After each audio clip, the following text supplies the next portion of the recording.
Hello विद्यार्थियों, कैसे हो। आज हिंदी व्याकरण पाठमाला में तुम सबों का स्वागत है।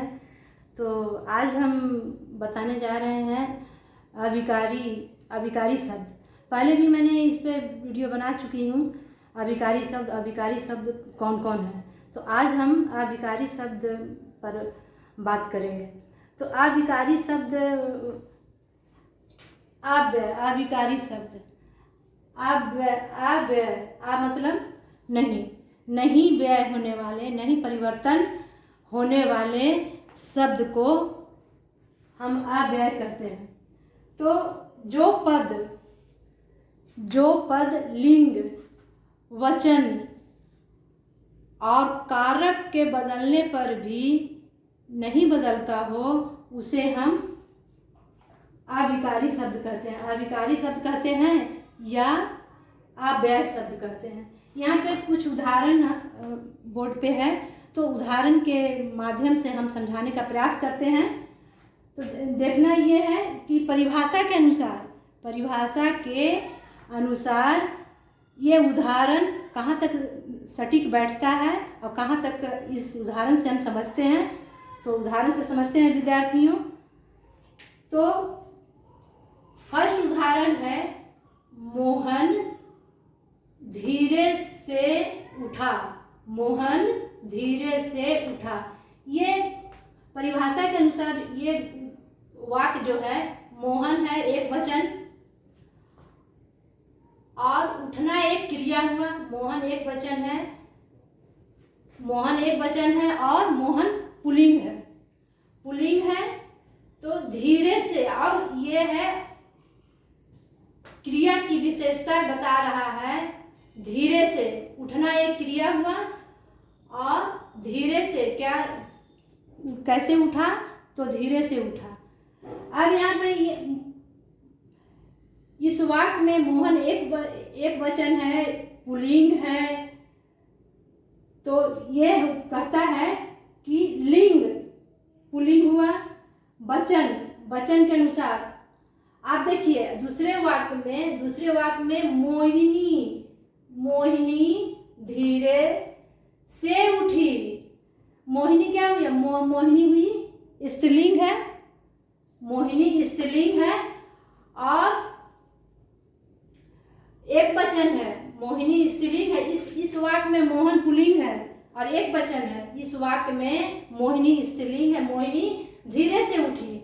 मोहिनी एक वचन है, स्त्रीलिंग है और उठना एक क्रिया हुआ।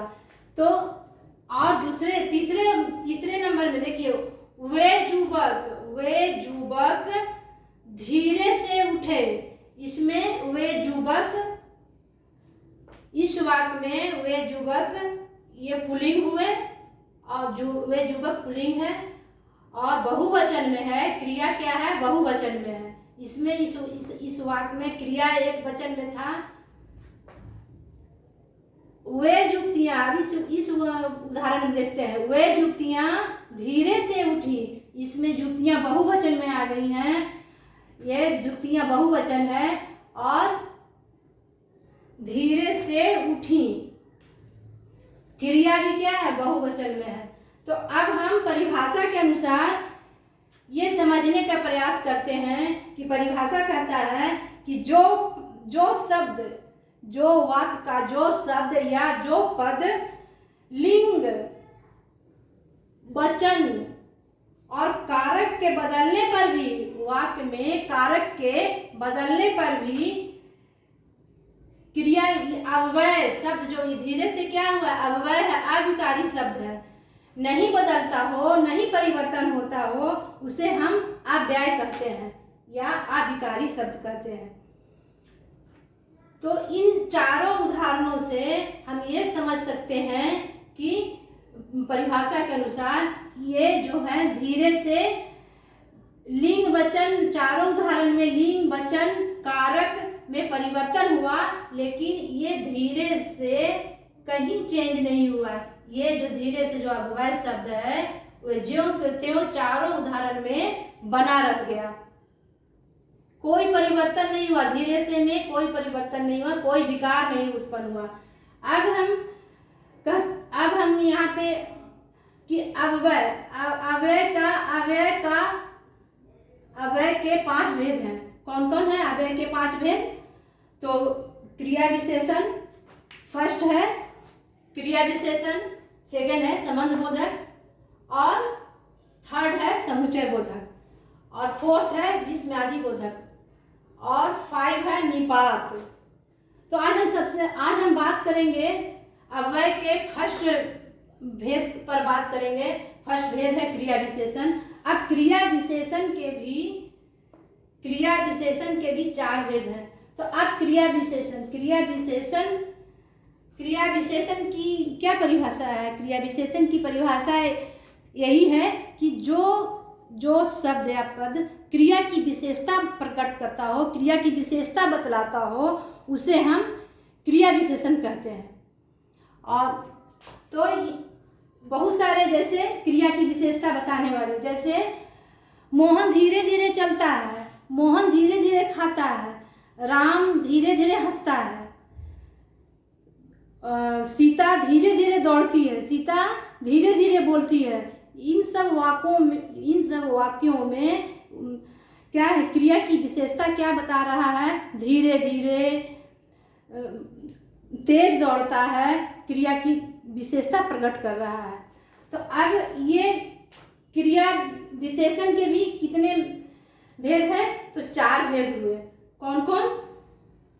कालवाचक क्रिया विशेषण, स्थानवाचक क्रिया विशेषण, रीतिवाचक क्रिया विशेषण, और परिमाणवाचक क्रिया विशेषण।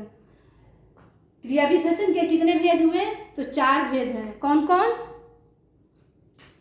तो कालवाचक, स्थानवाचक, रीतिवाचक और परिमाणवाचक।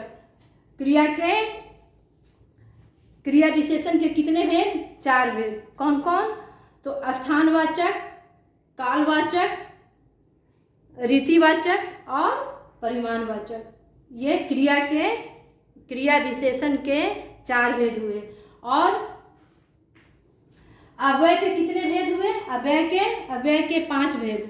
अव्यय के कितने भेद हैं? तो 5 भेद हैं। कौन कौन? क्रिया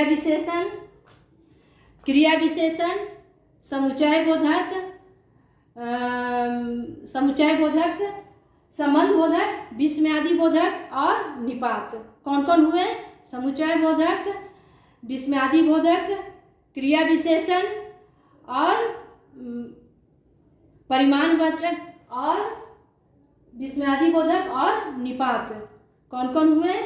अव्यय के 5 भेद। कौन कौन? क्रिया विशेषण, संबंध बोधक, समुच्चय बोधक, विस्मयादि बोधक और निपात। तो क्रिया विशेषण के 4 भेद। कौन कौन? कालवाचक, स्थानवाचक और रीतिवाचक और परिमाणवाचक। अब कालवाचक क्रिया विशेषण क्या कहते हैं? कालवाचक क्रिया विशेषण का मतलब क्या होता है? काल मीन्स समय। काल मीन्स क्या होता है? समय। तो जिन वाक्यों में क्रिया की समय बताता हो, समय का बोध कराता हो, समय का ज्ञान कराता हो, क्रिया की विशेषता में प्रकट करता हो, वो वैसे वाक्य को हम कालवाचक क्रिया विशेषण कहते हैं। तो एग्जाम्पल से देखते हैं कि क्या है कालवाचक क्रिया विशेषण। मैं अभी जाना चाहती हूँ। मैं अभी जाना चाहती हूँ। मैं अभी जाना चाहती हूँ। मैं अभी क्या है? ये जो है अभी समय का ज्ञान करा रहा है। अभी मैंने ये अभी जाना चाहती हूँ, समय का ज्ञान करा रहा है। ये जो शब्द है, अभी जो शब्द है, पद है, ये समय को ज्ञान करा रहा है कि मैं अभी जाना जाती हूँ। और जाना क्या हुआ?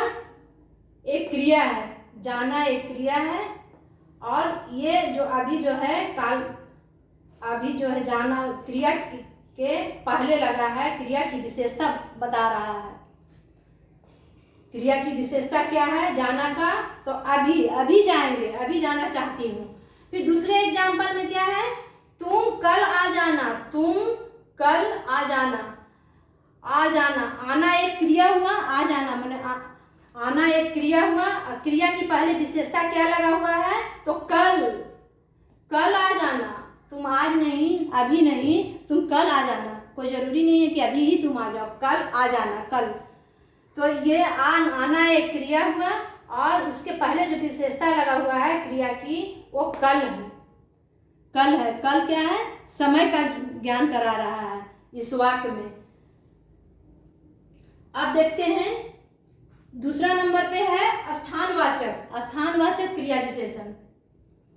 स्थानवाचक क्रिया विशेषण हम वैसे वाक्यों को कहते हैं स्थानवाचक क्रिया विशेषण जिसमें स्थान का, जिस वाक्य में स्थान का ज्ञान कराता हो, स्थान को इंगित करता हो, स्थान को बताता हो, वैसे वाक्य को हम स्थानवाचक क्रिया विशेषण कहते हैं।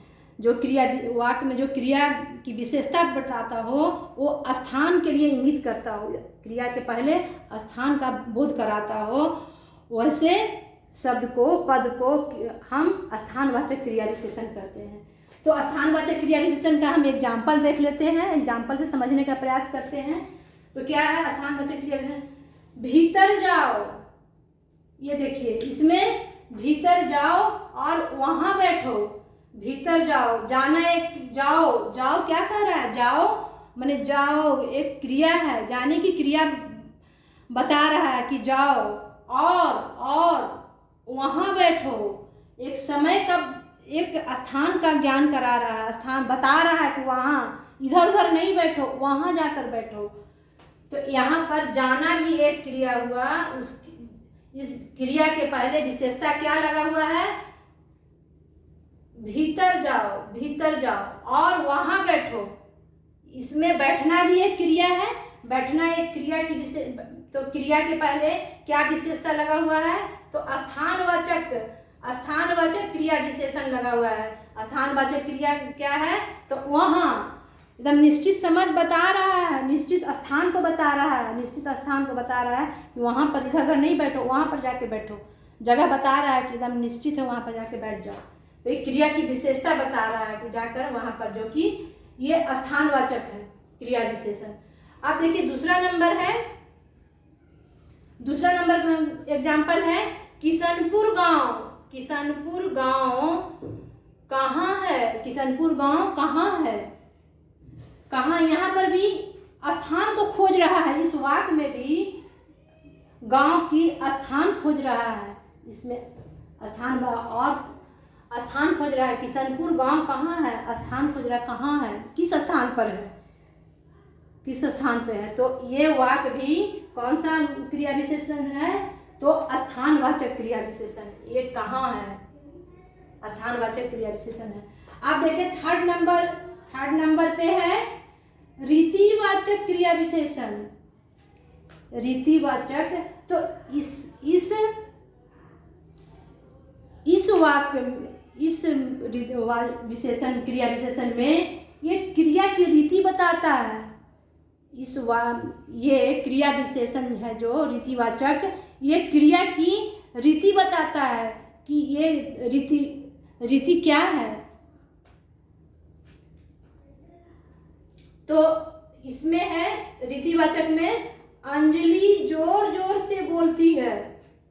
अंजलि जोर जोर से बोलती है। बोलना एक क्रिया हुआ इस वाक्य में, बोलना एक क्रिया हुआ। अब क्रिया की विशेषता क्या इस वाक्य में प्रकट हो रहा है? तो जोर जोर से, एक क्रिया की रीति बता रहा है। रीति क्या है? विशेषता क्या है? तो जोर जोर से बोलती है। तो जो वाक्य क्रिया की, जो वाक्य में क्रिया की रीति प्रकट हो, रीति बताता हो, वैसे वाक्य को हम रीतिवाचक क्रिया विशेषण कहते हैं। वैसे शब्द को हम रीतिवाचक क्रिया विशेषण कहते हैं। और वह ध्यान पूर्वक पढ़ता है। पढ़ना, इस वाक्य में वह ध्यान पूर्वक पढ़ता है। इस वाक्य में क्रिया कौन है? पढ़ता है, पढ़ता है। और इसकी विशेष पढ़ना का क्रिया की विशेषता क्या बता रहा है? तो ध्यानपूर्वक। रीति क्या बता रहा है क्रिया की? तो ध्यानपूर्वक पढ़ता है, वह ध्यानपूर्वक पढ़ता है। अब देखिए 4th नंबर है परिमाणवाचक क्रिया विशेषण। परिमाणवाचक क्रिया विशेषण हम वैसे वाक्य को कहते हैं, वैसे पद जो पद क्रिया की परिमाण मतलब माप तौल और मात्रा का बोध कराता हो, माप तौल और मात्रा का बोध कराता हो, वैसे वाक्य को हम परिमाणवाचक क्रिया विशेषण में रखते हैं या बोलते हैं, क्रिया विशेषण कहते हैं। तीनों एक ही बात है। तो इसमें है कि जितना सोचो, एग्जाम्पल देखते हैं, जितना सोचो उतना ही बोलो, जितना सोचो उतना ही बोलो। तो ये जो है जितना जो है, सोचना एक क्रिया हुआ, बोलना भी एक क्रिया हुआ। देखिए इसमें बोलना एक क्रिया हुआ और सोचना भी एक क्रिया हुआ। तो ये दोनों क्रिया के पहले जो विशेषता लगा हुआ है, एक में सोचो के पहले जितना है, एक क्रिया विशेषण है, क्रिया की विशेषता बता रहा है, मात्रा बता रहा है, और ये उतना ही बोलो, मात्रा बता रहा है, जितना सोचो उतना ही बोलो। अब इसका एग्जाम्पल हम देख लेते हैं, कौन कौन है परिमाणवाचक क्रिया विशेषण, कौन कौन है? तो कम, ये मात्रा, क्रिया की मात्रा बताएगा। थोड़ा, ये भी क्रिया की मात्रा बताएगा। बहुत, ये भी क्रिया की मात्रा बताएगा। क्या क्रिया की मात्रा क्या बताएगा? बहुत। कम, थोड़ा, जरा सा, ये सब परिमाणवाचक क्रिया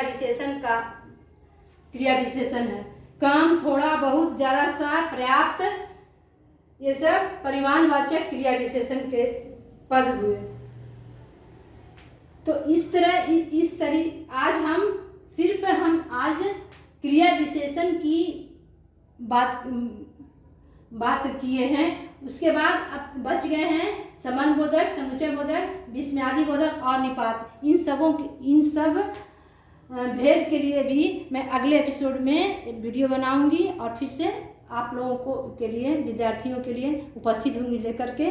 तो आज की वीडियो यहीं तक है। मुझे उम्मीद है कि आप सबको समझ में आया होगा मेरी बात को। अगर नहीं भी समझ में आया होगा तो दोनों सिचुएशन में विद्यार्थियों, हमसे, आप सबों से मुझे रिक्वेस्ट है कि दोनों सिचुएशन में आप हमें कमेंट कीजिए। अच्छा हो तो अच्छा पे कमेंट कीजिए, और जो अच्छा ना लगा हो इस वीडियो में उस पर भी कमेंट कीजिए। तो जो मुझे बहुत अच्छा लगेगा कि मेरे वीडियो पर कमेंट आएगा, बुरा का भी और अच्छा का भी।